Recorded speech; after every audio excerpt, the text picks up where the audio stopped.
Assalamualaikum warahmatullahi wabarakatuh. Perkenalkan, kami dari kelompok 2 manajemen A. Di sini kami akan mempresentasikan hasil diskusi kelompok kami mengenai rasio nilai pasar, persamaan DuPoint, dan kelemahan analisis rasio.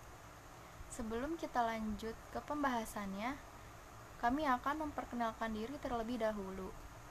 Saya Dia Haryanti Kusuma dengan NIM 202400149 dari kelas manajemen A. Perkenalkan, nama saya Ahmad Wahyu Ageng Prayogo, NIM 202400196 dari manajemen A. Ya, nama saya Anugrah Winur Kalis dengan NIM 202400185. Assalamualaikum warahmatullahi wabarakatuh. Perkenalkan, nama saya Aldea Mulia Sinai dengan NIM 202400162 dari manajemen. Assalamualaikum warahmatullahi wabarakatuh. Perkenalkan, nama saya Dista Januari Ristiar dari kelas manajemen 1 dengan NIM 2024153 dari kelompok 2. Selanjutnya, mari kita langsung mulai pembahasannya. Saya akan menjelaskan apa itu rasio pasar. Rasio pasar merupakan sekumpulan rasio yang menghubungkan harga saham dengan laba atau keuntungan dan nilai buku per saham. Rasio ini memberikan petunjuk atas kinerja perusahaan di masa lalu serta prospek di masa yang akan mendatang. Rasio ini memberikan informasi seberapa besar perusahaan sehingga mereka mau membeli saham perusahaan dengan harga yang lebih tinggi dibanding dengan nilai buku saham. Rasio nilai pasar terdiri dari rasio-rasio berikut. Yang pertama yaitu Price Earning Ratio atau PER, merupakan perbandingan harga sebuah perusahaan dengan laba bersih untuk setiap lembar saham pada perusahaan itu. Price Earning Ratio merupakan suatu ukuran murah atau mahalnya harga sebuah saham jika dibandingkan dengan harga saham lainnya untuk suatu industri yang serupa. Rumus Price Earning Ratio atau PER adalah harga per lembar saham dibagi laba per lembar saham. Sekian, terima kasih. Wassalamualaikum warahmatullahi wabarakatuh. Selanjutnya akan dijelaskan oleh teman rekan saya. Saya akan menjelaskan tentang book value per share atau BVS. Book value per share atau BVS adalah modal pemegang saham.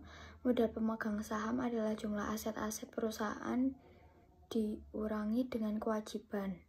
Nilai buku per lembar saham menunjukkan aktiva bersih yang dimiliki oleh pemegang saham dengan memiliki satu lembar saham.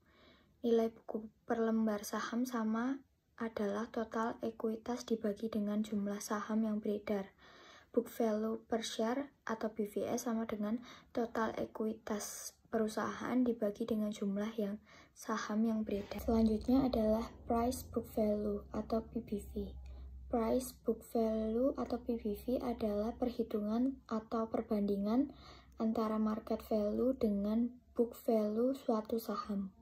Rasio ini berfungsi untuk melengkapi analisis book value.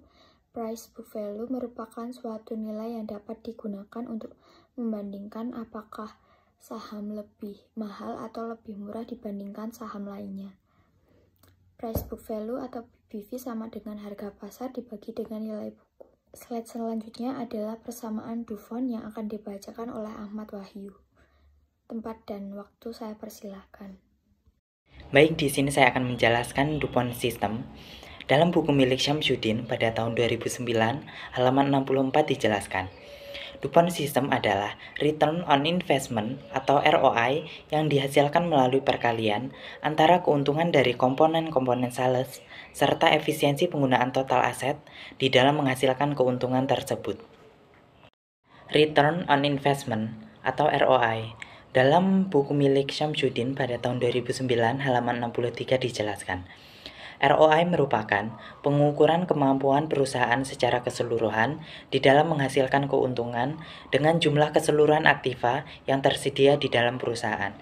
Sedangkan dalam buku milik Hanafi pada tahun 2003 halaman 84 dijelaskan, ROI merupakan rasio yang mengukur kemampuan perusahaan menghasilkan laba bersih berdasarkan tingkat aset tertentu.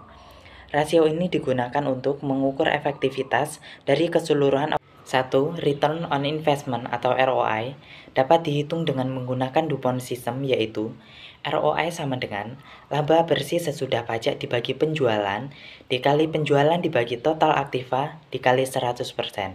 Atau bisa juga menggunakan rumus ROI sama dengan Net Profit Margin dikali total asset turnover dikali 100%.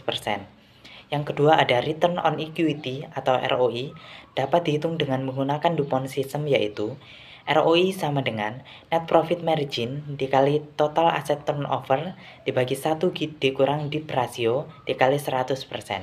Atau bisa juga menggunakan rumus ROI sama dengan Return on Investment dibagi 1 dikurang DIP ratio dikali 100%.